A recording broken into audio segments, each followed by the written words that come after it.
The first question is, who is being stressed out by life and doesn't want to be?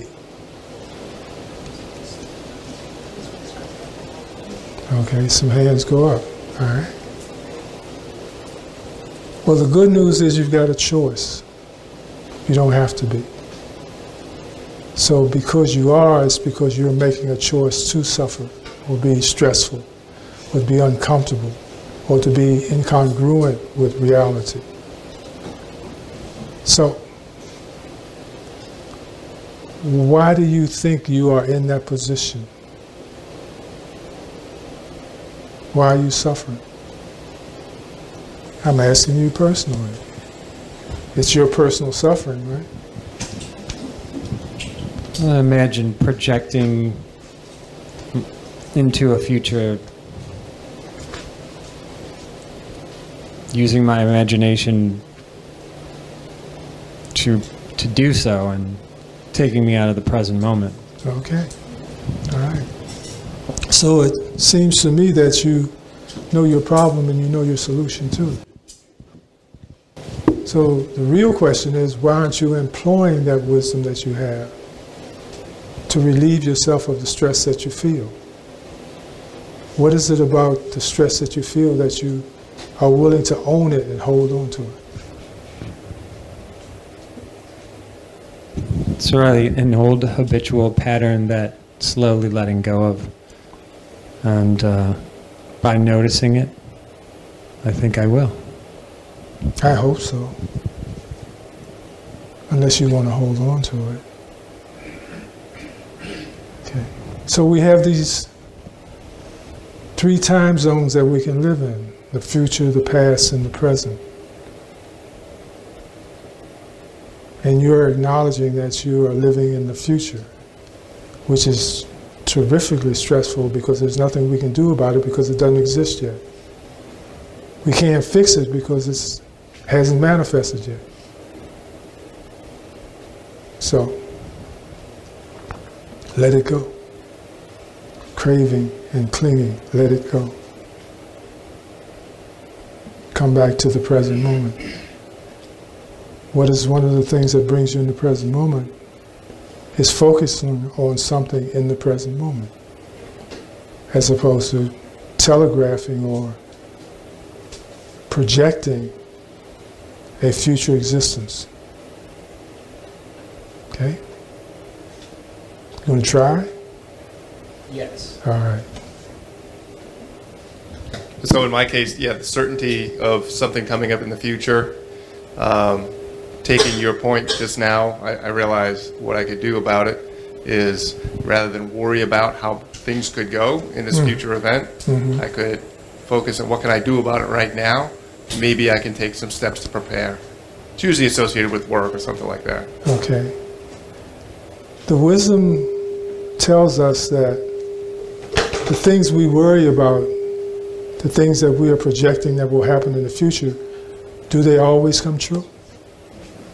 No. No, very rarely, right? So we spend this inordinate amount of time worrying about things that don't come to pass. And going, phew, dodge that bullet. Okay. The concept behind these questions, the idea behind these questions and revelations are, again, that we have a choice about whether we suffer or not. And we see that it is not the external reality that is creating our suffering. It is our choices that we make internally that create our suffering. You know, we blame other people for sure. We blame other experiences for sure. But the reality, the truth is that it's all our doing. It's our manifestation. It's our making. You know? And when we know that, when we know we have a choice and we're making it ourselves, then we can liberate ourselves from it by making a different choice. And I'm glad you came this morning to find that out.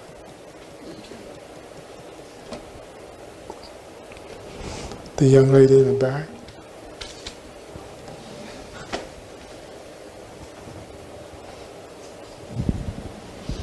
I didn't know I had anything to say this morning.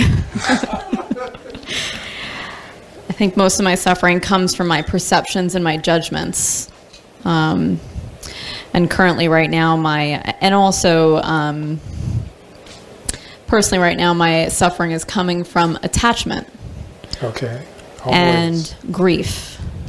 So that's what's currently going on. But I would, in reflection, say that most of my suffering comes from in here, in my mind, with how I'm viewing, how I'm perceiving, whatever is coming up for me. And I recognize that a lot of the way that I'm perceiving life and the world around me, and including the relationship to self, which is a whole other chapter that I'm confused about, is false. I have false ideas and beliefs, which comes from the conditioning that I just adopted, imprinted somewhere along the way.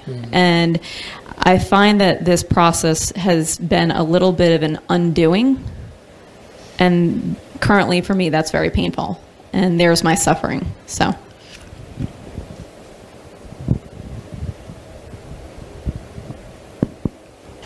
We often ask ourselves, tell me the truth. Well, that's all we ask our friends and our partners to do, is to tell us the truth. But we find that we are incapable of accepting the truth once we hear it. And our suffering is not created by the truth, it's created by the dilemma we have within ourselves about whether we want that to be the experience or we want it to be different. Again, the basic revelation is that I'm suffering because I choose to. And I have an alternative method by which to bring me peace and steadiness. And so the question is, well, why am I holding on to my suffering? Why is it that I think my suffering, or I'm worthy of the suffering that I'm experiencing? Some people tell us, or have told us, that we're not worth anything other than to suffer, to have bad experiences. And like you say, we take that imprint on and make it come alive. So, you've given it enough. Now it's time to let it go. You agree? Okay. So because the mind is empty and reality is empty, we can make it anything we want. It's like a coloring book. We can choose what crayons we use to form the coloration. So it's about rebuilding your reality, dismissing what is already present because it's not working for you, obviously, and rebuilding it, making it anything you want it to be. That's your power. Okay?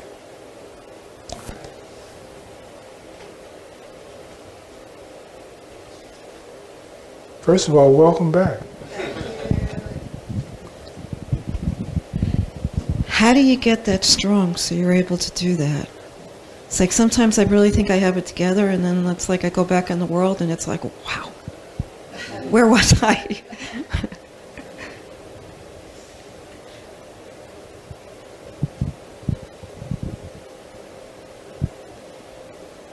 Everything is created by mind.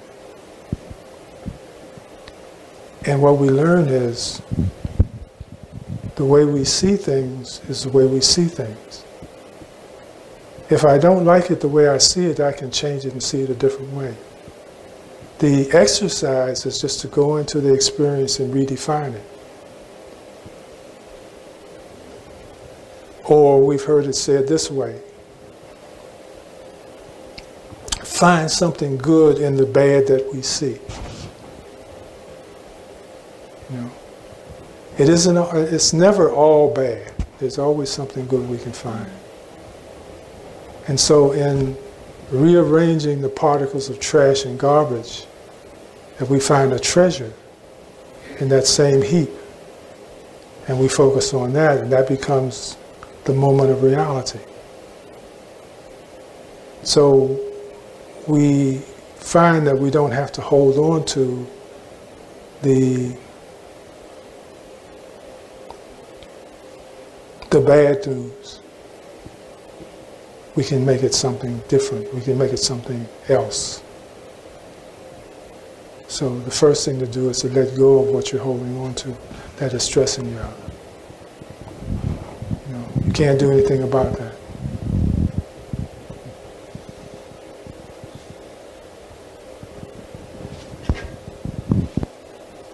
Okay. Now that we've taken care of the easy part. Well, again, I'm not being flippant. I'm just saying it is easy. Once we realize we have a choice, that we have made it the way it is and we can unmake it and make it something different. We can repack it and make it different. That's empowering.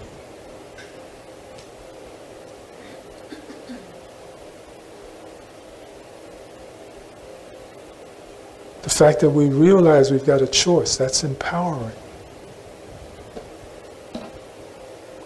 Now, the hard part.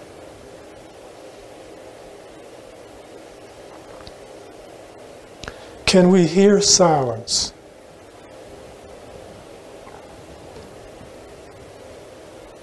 That's the test question.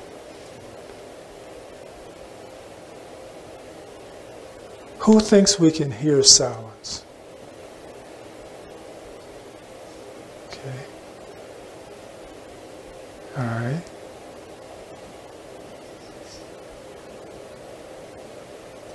Are you talking from a philosophical perspective or from a straight up sensory audiological perspective? And there's the key. I'm not talking about the tree in the forest falling and nobody being there. My question was, are you talking from an auditory, sensory perspective or a deeper philosophical perspective before we answer that question?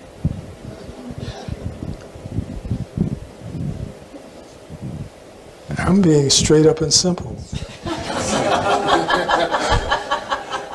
Can you hear silence?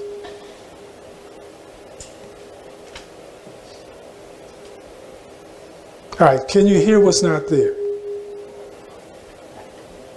All right. So this informs us then that we've got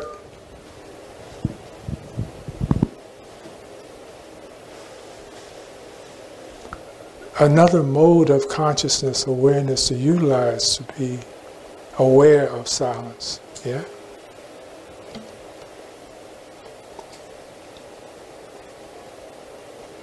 We talk a lot about the sense gates and the consciousness that arises at each of the gates that makes us know, aware that there is something, an object that is vying for our attention.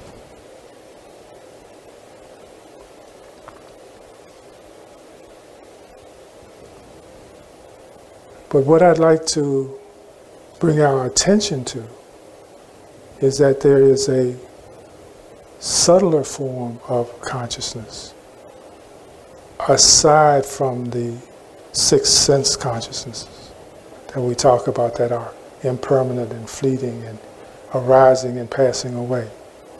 There's a consciousness that's stable, that's present, that's deep, that holds on to and reveals and knows all there is to know. Now, before you go to that consciousness as an expression of self, stop it. Because that consciousness contains all things except you and me. There is no knower in this consciousness. There's just knowing.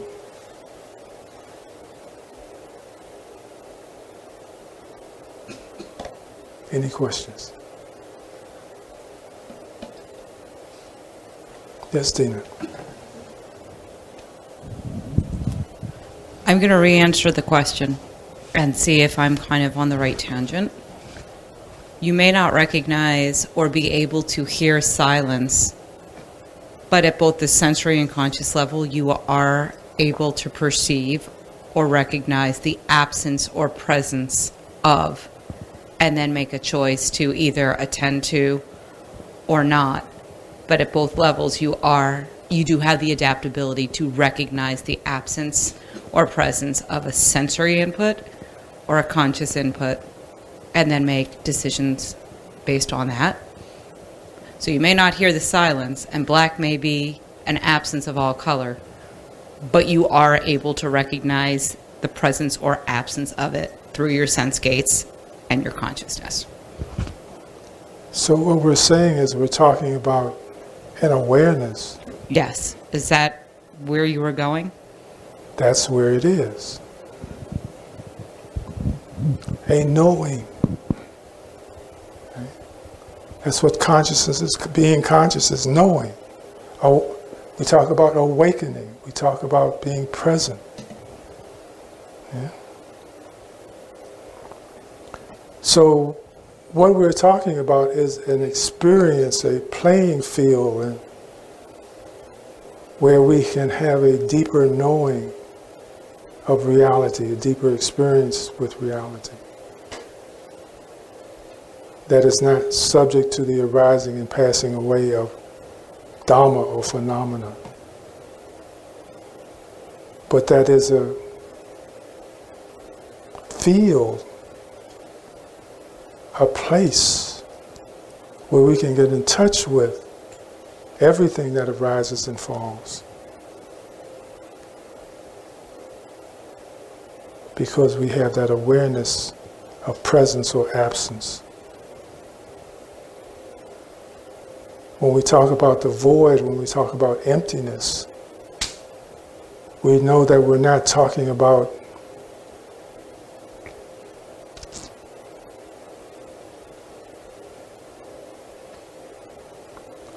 nothingness. We're talking about an absence of something specific. Yes?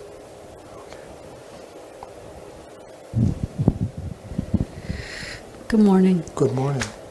I've been spending a fair amount of time sitting on my porch looking at nature.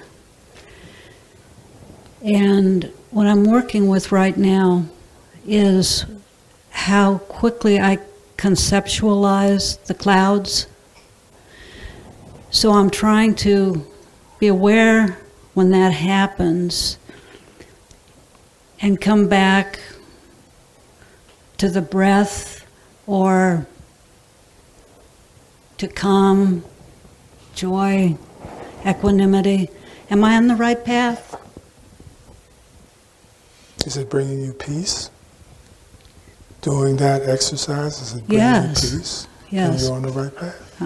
Thank you. As soon as you asked the question, can you hear silence? Was that? Yeah, can you hear silence? As soon as you said that, I just realized that in order for me to hear silence, I couldn't be there. That I had to drop that away. That was the first thing that came to me. There was another whole, I had to be out to experience and hear silence.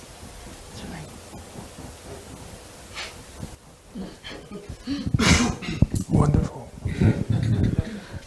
So am I correct to think that this is one of the stories where the Buddha has a friend over and the Buddha asked the friend to pour the full jar of water out, and he asked his friend, so is the jar empty? And his friend said, yes, indeed it is empty. And the Buddha said, no, it's actually full of air. Mm-hmm. So with the absence of one is the presence of another. Well, with the absence of nothing, there's the presence of all things. I'll buy that. Sold to the guy in the green shirt.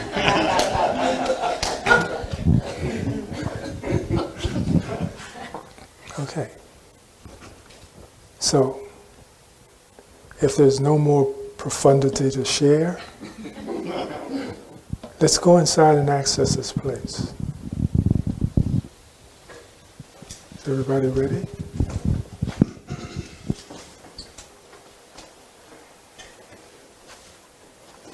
Some of the Zen masters have called this the big mind, the all-encompassing consciousness.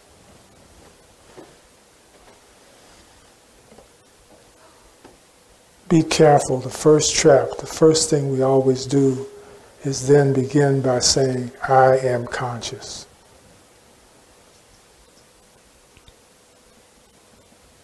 And right away you've missed the bus. You can't experience it.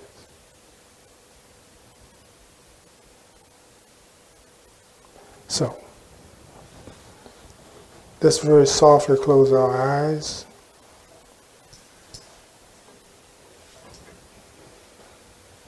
And listen.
Now let's include bodily feeling.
Let's include the rising and falling of mental proliferation.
I want to thank those who trusted us enough to share. You know, nobody likes to show their test paper unless they get an A. So, thank you so much for your trust. We appreciate it.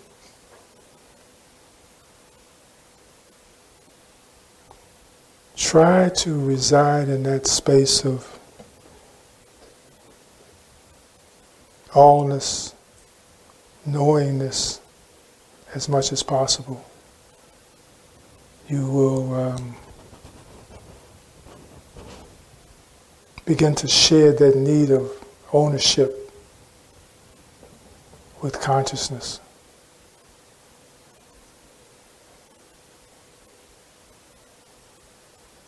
And you will find that your stressors and your suffering will fall off.